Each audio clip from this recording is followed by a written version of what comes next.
Corona का धर्म, ना जात, ना चमड़ी, इससे लेना देना था ही नहीं।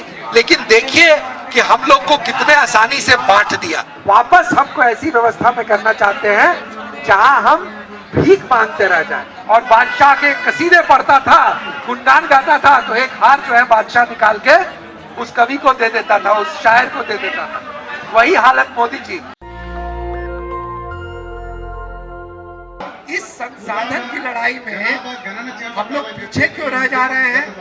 क्योंकि हम लोग एक नहीं है, मोटा मोटी एक नहीं है। एक नहीं है क्यों? कहीं जाति में बटे हैं, और आजकल तो धर्म के नाम पे बहुत बंटवारा हो गया है। तो जहां उनको और तोड़ने का कोई उपाय नहीं मिलता है, वो धर्म के नाम पर तोड़ते हैं। अभी आप देखिए कि ये जो भारतीय जनता पार्टी है, ये सिर्फ धर्म के नाम पर राजनीति करती है।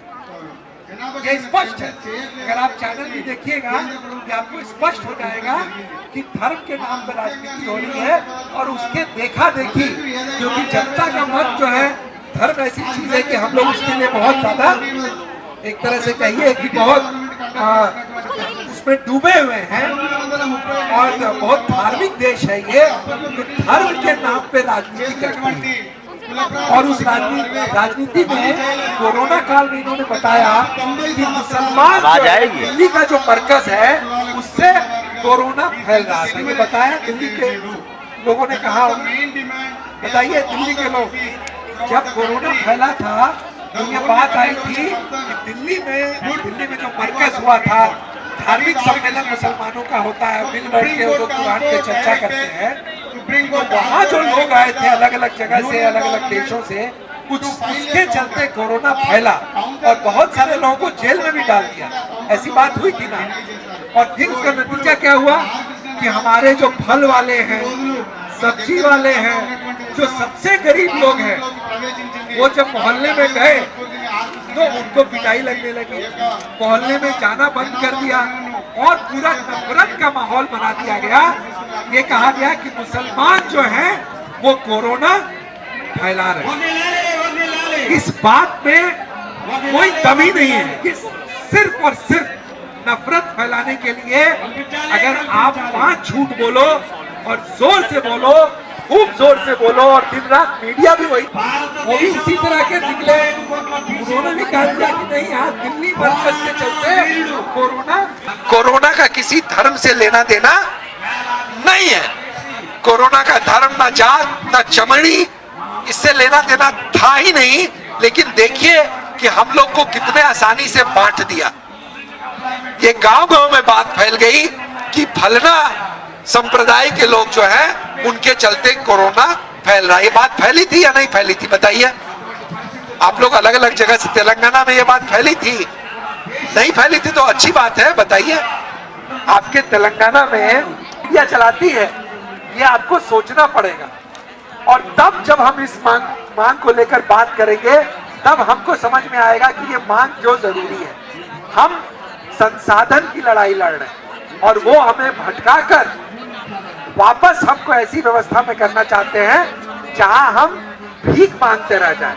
अभी 5 किलो जो अनाज मोदी जी बोलते हैं हम दे रहे हैं, अपना फोटो उन्होंने झोला पर भी साट दिया और कोरोना के सर्टिफिकेट में भी साट दिया। लेकिन कोरोना से जो लोग मरे हैं, सुप्रीम कोर्ट जब वो गए तो सरकार बोलती है कि हम जिम्मेदारी, जो वैक्सीन से मरे हैं, तो वो सुप्रीम कोर्ट गए कि वैक्सीन लगाने के चलते मौत हो गई। सरकार बोलती है इसके जिम्मेदार हम नहीं है। तो ये सरकार जो है 5 किलो अनाज भी जो दे रही है, वो कह रही है कि हम दे रहे हैं, जैसे कि इनके पैसे से अनाज खरीदा जा रहा है। ये बहुत हम लोग पर उपकार कर रहे हैं। 5 किलो अनाज देके ऐसा उपकार कर रहे हैं कि हम लोग इनके गुलाम हो जाए। ये मानसिकता से ये सरकार काम कर रही है कि हम माई बाप हैं, आप जनता हो, हम खुश हुए, मोदी जी खुश हुए, लो आज हम 5 किलो देते हैं, आज हम खुश हुए, आपने हमारे लिए कविता पढ़ी।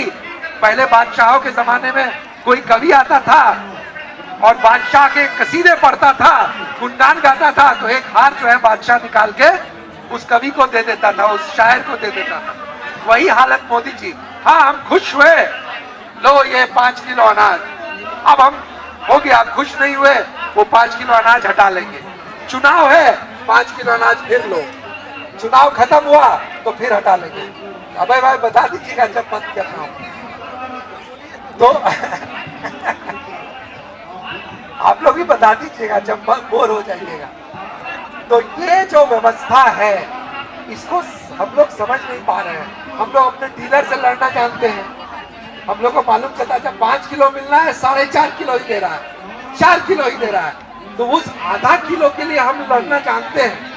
हमको पता है कि डीलर चोरी कर रहा है, लेकिन इस देश का संसाधन का बड़ा चोरी, छोटी चोरी नहीं। लोहिया कहते थे कि हीरा चोर और खीरा चोर में अंतर करो। जो हीरा चोरी करता है और जो भूख लगती है तो किसी ठेले वाले से खीरा चोरी कर लेता है, दुकान से खाना चुरा लेता है, दोनों में अंतर है। उसी तरह से हम लोग जो है, हम लोग को सिर्फ डीलर दिखते हैं। जाहिर है वो भी एक चोरी कर रहा है, महत्वपूर्ण चोरी है जो हमें पकड़ना पड़ेगा। लेकिन जो हीरा चोरी कर रहे हैं, देश के संसाधन को लुटा रहे हैं, उस पर हमको समझना पड़ेगा। एक बात कह के मैं और अपनी बात नहीं रखूंगा कि आप देखिए ये सरकार धर्म के नाम पे तो बांट ही रहा है, जाति पे ये क्या कर रही है सरकार। अब इन्होंने 10% आरक्षण इन्होंने अभी दिया है। किनको दिया है? पिछड़ी जातियों को नहीं दिया है। वो तो पहले से जो लड़के लिया मंडल कमीशन में वही चला आ रहा है। जो आदिवासी और दलित जातियां हैं उनको संविधान में आरक्षण मिला था, वो वही चला आ रहा है।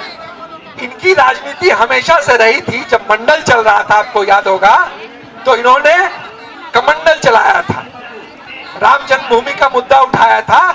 जब पिछड़ी जातियां जो है देश की, वो मांग कर रही थी कि हमको आरक्षण दीजिए, और वो लड़ाई चली तो पिछड़ी जातियों की जो राजनीतिक दल थे वीपी सिंह के नेतृत्व में, उन्होंने 50% तक आरक्षण किया। 27% ओबीसी को मिला, 22.5% पहले ही से था। तो ये लड़ाई लड़ी गई। अब इन्होंने क्या, तब तो ये विरोध करते रहे, पीछे विरोध करते रहे। उस विरोध में अपने अरविंद केजरीवाल भी जीवित थे, इन्होंने भी आरक्षण का विरोध किया था तब। अब भारतीय जनता पार्टी ने क्या किया है कि 10% आरक्षण अगड़ी जातियों को दे दिया है। किस आधार पर? उन्होंने कहा कि हम आर्थिक आधार पर देंगे। अब आर्थिक आधार इनका क्या, आप सुन लीजिए। 8 लाख रुपया सालाना जिनका इनकम है, जिनके घर में 8 लाख रुपया आता है। आपके घर में दीदी 8 लाख रुपया सालाना आता है किसी के घर में? 8 लाख रुपया सालाना मतलब 70-80 हजार रुपया महीना आता है क्या? आप लोग से पूछ रहे हैं। नेशनल दस्तक की आपसे गुजारिश है कि अगर इसको बचाना चाहते हैं तो नेशनल दस्तक को सब्सक्राइब करने के लिए रेड कलर के सब्सक्राइब बटन को दबाएं, फिर बेल आइकन की घंटी दबाएं। नेशनल दस्तक को बचाने के लिए बहुत जरूरी है कि हर खबर को शेयर करें, लाइक करें, कमेंट जरूर करें।